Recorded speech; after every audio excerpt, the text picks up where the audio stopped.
അസ്സലാമു അലൈക്കും വറഹ്മത്തുള്ളാഹി വബറകാതുഹു.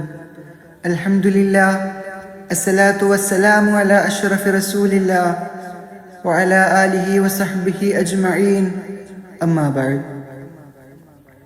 ഏറ്റവും ബഹുമാനാദരവുകൾ നിറഞ്ഞ ഉസ്താദുമാരെ, രക്ഷിതാക്കളെ, പ്രിയപ്പെട്ട കൂട്ടുകാരെ, മുത്തറസൂൽ മുഹമ്മദ് മുസ്തഫ സ്വല്ലല്ലാഹു അലൈഹി വസല്ലമ തങ്ങളുടെ ജന്മം കൊണ്ട് അനുഗ്രഹീതമായ ഈ സുദിനത്തിൽ സ്വലാത്തിന്റെ മഹത്വത്തെക്കുറിച്ച് അല്പം സംസാരിക്കുവാൻ ഞാൻ ആഗ്രഹിക്കുകയാണ്.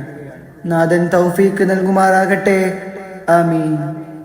സ്വലാത്തിനെ കുറിച്ച് അല്ലാഹു സുബ്ഹാനഹു വ തആല പറഞ്ഞല്ലോ, ഇന്നല്ലാഹ വ മലായികതഹു യുസല്ലൂന അലൻ നബി. നിശ്ചയം അല്ലാഹുവും മാലാഖമാരും മുത്തുനബിയുടെ മേൽ സ്വലാത്ത് ചൊല്ലുന്നു എന്ന്. ഇത് മാത്രം മതി സ്വലാത്തിന്റെ മഹത്വം മനസ്സിലാക്കാൻ. കാരണം സ്വലാത്തിനെ കൂടാതെ മറ്റൊരു അമലും ഞാൻ ചെയ്യുന്നുണ്ടെന്ന് റബ്ബ് പറഞ്ഞിട്ടില്ല.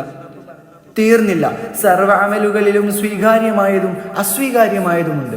ഇഖ്ലാസ് അനുസരിച്ച് അത് തീരുമാനിക്കപ്പെടും. എന്നാൽ സ്വലാത്തിൽ സ്വീകാര്യമായത് മാത്രമേ ഉള്ളൂ എന്നാണ് പണ്ഡിതപക്ഷം. അഥവാ സ്വലാത്തിന് ഇഖ്ലാസ് നിർബന്ധമില്ല. നിഷ്കളങ്കത കൊണ്ടാവലാണ് നല്ലതെങ്കിലും തമാശക്കോ റിയാഇനോ വേണ്ടിയാണെങ്കിലും സ്വലാത്ത് സ്വീകരിക്കപ്പെടും.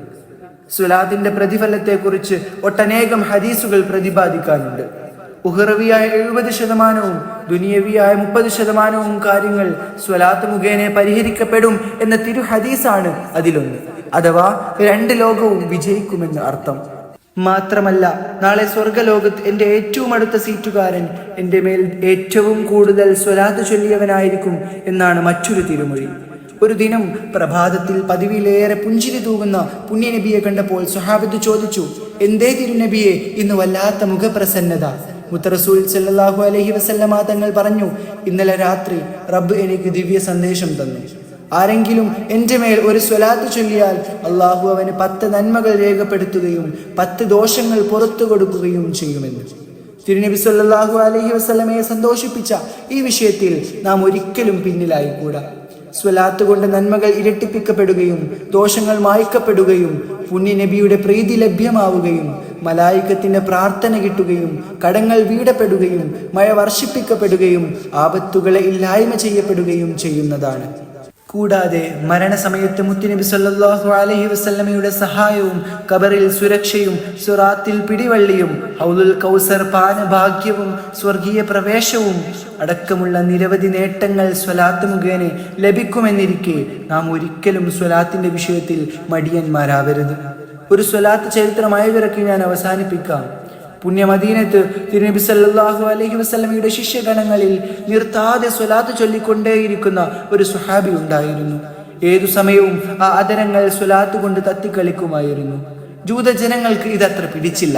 കാട്ടിലെ വിറക് വെട്ടി നാട്ടിൽ വിറ്റ് ജീവിക്കുന്ന ആ പാവം സ്വഹാബി ഒരു ദിനം കാട്ടിൽ പ്രവേശിച്ചതും ജൂതകിങ്കരർ വളഞ്ഞു മുഹമ്മദിനെ പ്രകീർത്തിക്കുന്ന നിന്റെ നാവ് ഞങ്ങൾ അരിയുമെടാ എന്ന് ആക്രോശിച്ച് ആ പരിശുദ്ധ നാവ് അവർ അരിഞ്ഞെടുത്തു. അത്യധികം ദുഃഖിതനായി രക്തം പുരണ്ട നാവും കയ്യിൽ പിടിച്ച് സ്വഹാബി തിരുനബി സല്ലല്ലാഹു അലൈഹി വസല്ലമയുടെ സന്നിധിയിലെത്തി. ഇനി എങ്ങനെ ഞാൻ തിരുനൂറിന്റെ മേൽ സ്വലാത്ത് ചൊല്ലും എന്നായിരുന്നു സ്വഹാബിയുടെ സങ്കടം. തിരുനബി സല്ലല്ലാഹു അലൈഹി വസല്ലമ അദ്ദേഹത്തെ സാന്ത്വനിപ്പിച്ചു. ശേഷം അല്പം ഉമിനീര് പുരട്ടി ആ വിശുദ്ധ നാവ് പിടിപ്പിച്ചു കൊടുത്തു. സ്വലാത്തിന്റെ കറാമത്തും തിരുമോജിസത്തും മൂലമുണ്ടായ മഹാഭാഗ്യത്തിൽ സ്വഹാബി സന്തോഷ കണ്ണീര് വാർക്കുകയുണ്ടായി. പ്രിയമുള്ളവരെ, നോക്കൂ സ്വലാത്തിന്റെ മഹത്വം. ഉബയ്യ് ഇബ്നു കഅബ് തങ്ങൾ ഒരിക്കൽ പറയുകയുണ്ടായി, നബിയെ, ഒരു ദിവസത്തിന്റെ 1/4 അങ്ങയുടെ മേൽ സ്വലാത്തിനായി ഞാൻ നീക്കിവെക്കുമെന്ന്. തിരുനബി സല്ലല്ലാഹു അലൈഹി വസല്ലമ പറഞ്ഞു, കൂടുതലാക്കിയാൽ നിങ്ങൾക്ക് അത്രയും ഹൈർ. ഇത് കേട്ട കഅബ് തങ്ങൾ ആദ്യം പറഞ്ഞത് തിരുത്തി, ഒരു ദിനത്തിൽ പകുതി സമയവും ഞാൻ അങ്ങയുടെ മേൽ സ്വലാത്ത് ചൊല്ലാൻ നീക്കിവെക്കും. അപ്പോഴും തിരുനബി സല്ലല്ലാഹു അലൈഹി വസല്ലമ തങ്ങൾ പറഞ്ഞത്, വർദ്ധിപ്പിച്ചാൽ നിങ്ങൾക്ക് അത്രയും ഹൈർ എന്ന് തന്നെയായിരുന്നു. അവസാനം ദിവസം മുഴുവൻ സമയങ്ങളും സ്വലാത്ത് ചെല്ലാം എന്ന വാഗ്ദാനത്തിൽ എത്തി കഅബ് തങ്ങൾ. അതിന്റെ പ്രതിഫലവും പ്രാധാന്യവും അറിഞ്ഞതുകൊണ്ടാണല്ലോ മഹാൻ ആവിധം പ്രതിജ്ഞ എടുത്തത്. കഅബ് തങ്ങളുടെ അത്രയില്ലെങ്കിലും ദിനേന പരമാവധി പതിവാക്കാൻ നാം ശ്രമിക്കണം, പ്രത്യേകിച്ച് വെള്ളിയാഴ്ച ദിവസം. കാരണം ഇതര ദിനങ്ങളിൽ മാലാഖകളാണ് സ്വലാത്ത് റൗളയിൽ എത്തിക്കുന്നതെങ്കിൽ വെള്ളിയാഴ്ച എനിക്കൊരു വസീലയും കൂടാതെ നേരിട്ട് എത്തുമെന്ന് അവിടുന്ന് അരുൾ ചെയ്തിട്ടുണ്ട്. സ്വലാത്തിലൂടെ തിരുനബിയിലേക്ക് അടുക്കുവാനും തിരുനബിയിലൂടെ സ്വർഗ്ഗലോകത്ത് പ്രവേശിക്കാനും അള്ളാഹു തൗഫീക്ക് നൽകുമാറാകട്ടെ എന്ന പ്രാർത്ഥനയോടുകൂടെ ഞാൻ എൻ്റെ വാക്കുകൾ വിരാമം കുറിക്കട്ടെ. വാഹിർ ദഅവാന അനിൽ ഹംദുലില്ലാഹി റബ്ബിൽ ആലമീൻ. അസ്സലാമു അലൈക്കും വറഹ്മത്തുള്ളാഹി വബറകാതുഹു.